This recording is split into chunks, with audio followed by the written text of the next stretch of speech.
এক ভাই প্রশ্ন করেছেন, ঠান্ডা খাওয়া কি জায়েজ? ভাই, ঠান্ডা কি জিনিস তা বুঝতে হবে। এটা হচ্ছে গুইসাপ জাতীয় প্রাণী, আবার কেউ বলেন টিকটিকি জাতীয় প্রাণী। বুঝলেন? আসলে ঠান্ডা খাওয়াটা হানাফি মাযহাব মতে নাজায়েজ, মাকরু তাহরিমা।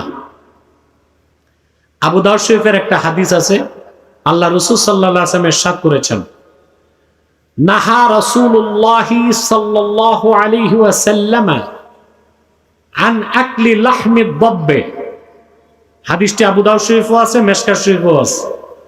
আল্লাহ রাসূল সাল্লাল্লাহু আলাইহি ওয়াসাল্লাম দাব এর গোশত খেতে নিষেধ করছেন। এই দাব ব্যাখ্যায় অনেকে লিখছেন গুইসাপ, অনেকে বলছেন ঠান্ডা। কথা বুঝতে পারছেন? তা হানাফি মাযহাব মতে ঠান্ডাটা কি বিজ্ঞানীরা বলতেছে টিকটিকি জাতীয় প্রাণী, আর দেখতে দেখা যায় অনেকটা গুইসাপের মতো। সর্বোপরি ওলামায়ে কেরাম হানাফিদের ফতোয়া এটাই, ঠান্ডা খাওয়া মাকরুহে তাহরিমা, যেহেতু হাদিস শরীফে নিষেধ এসেছে।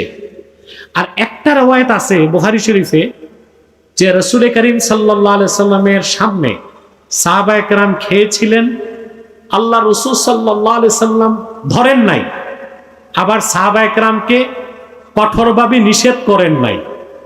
তো উসুল হচ্ছে যে কোনো হাদিস দিয়ে যদি হিল্লত সাবেত হয় আর কোনো হাদিস দিয়ে হুরমত সাবেত হয়, ইদা তাআরাজাতিল হিল্লাতু ওয়াল হুরমাতু ফাতুরাজ্জাহুল হুরমা।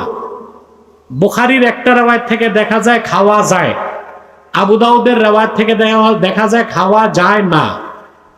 তো উসুল অনুযায়ী হানাফিগণ সিদ্ধান্ত নিয়েছেন যে হাদিসে নাহি আসছে, নাহি খাওয়া যাবে না, ওইটার উপর আমল করতে হবে।